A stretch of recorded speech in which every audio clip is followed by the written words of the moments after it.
नमस्कार दोस्तों। ईश्वर जो भी करता है अच्छा ही करता है। मानव तू परिवर्तन से काहे को डरता है। कई बार जीवन में ऐसे हालात आते हैं कि हमें लगता है कि ये क्या हो रहा है, जैसे बाजी हाथ से निकलती जाती है, ऐसा लगता है। या कई बार इतनी बेहद ज़्यादा खुशी हमें मिल जाती है, तो खुशी, गम, दुख, दर्द, जॉय, हैप्पीनेस, ये सब जो है जीवन का पार्ट है। ये सब कुछ हो रहा है ऊपर वाले की मर्ज़ी के हिसाब से।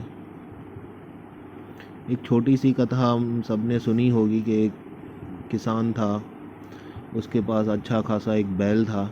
एक दिन अचानक वो बैल भाग गया। पड़ोसी आए, दुख जताया। किसान ने बोला ठीक है, शायद ऐसा ही ऊपर वाले को मंजूर होगा। दूसरे दिन वो बैल वापस लौट आया, लेकिन अपने साथ 2 और बैल ले आया। किसान को अब एक की जगह 3-3 बैल मिल गए। पड़ोसी आए, खुश हुए, किसान को बधाइयाँ दी। किसान ने बोला ठीक है, शायद यही ऊपर वाले की मर्ज़ी है। दूसरे दिन किसान के बेटे ने एक नए बैल को अपने साथ काम पे लगाने की कोशिश की। बैल ने उसे लात मार दी।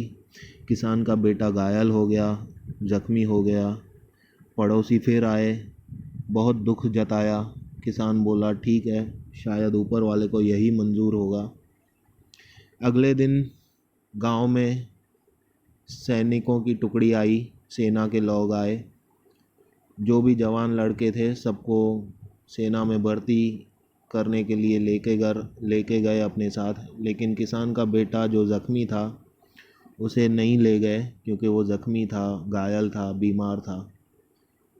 पड़ोसी आए किसान के पास, बोला तुम लकी हो, तुम्हारा बेटा बच गया हार्ड ट्रेनिंग से। किसान बोला ठीक है, शायद ऊपर वाले की यही मर्ज़ी है। तो ये जो ठीक है वाला एटीट्यूड है, यानी जब दुख आए तो दुख में दुखी ना हो, और जब सुख आए तो सुख में ज़्यादा सुखी ना हो। हर एक चीज़ को हम नॉर्मलाइज वे में उसका सामना करें। ठीक है वाला एटीट्यूड कि जो भी हो रहा है ऊपर वाले की मर्ज़ी से हो रहा है, और इसी में ही शायद हमारी भलाई है, तभी हो रहा है।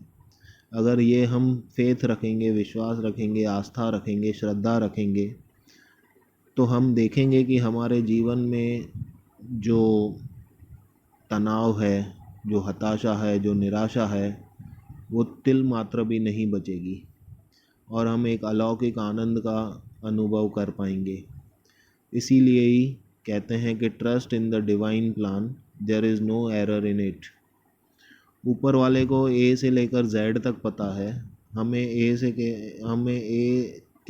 से बी तो क्या, ए तक का भी पूरा पता नहीं है। इसलिए अधूरी जानकारी है ऐसा मानकर अपने को उस पूरे जो मास्टर प्लान है उसमें खलल ना बने। ऊपर वाले को अपना काम करने दें, उसने कुछ सोच समझ कर ही किया होगा। तो बस यही श्रद्धा बनाए रखें अपने इष्ट में, अपने जो भी हैं आपके, जिन पर भी आपको आस्था है, उन में, अपने गुरु में, अपने भगवान में विश्वास बनाए रखें, टिकाए रखें, और ये मानकर चलें कि जो भी हो रहा है वो उसकी मर्ज़ी से हो रहा है, और उसकी मर्ज़ी में कभी भी आपका बुरा नहीं होगा। उसकी मर्ज़ी केवल और केवल आपकी भलाई के लिए ही काम कर रही होगी। Trust in the divine plan, there is no error in it, nothing has gone wrong, trust the process है ये। इस प्रोसेस पर भरोसा रखिए, प्रक्रिया चलने दीजिए, उसमें हो सके उतना कम से कम बाधा बनने की कोशिश कीजिए। जो भी परिस्थिति सामने आए, न्यूट्रल भाव से हो सके तो उसका सामना कीजिए। आपके जीवन में एक अलौकिक आनंद बरकरार रहेगा। धन्यवाद।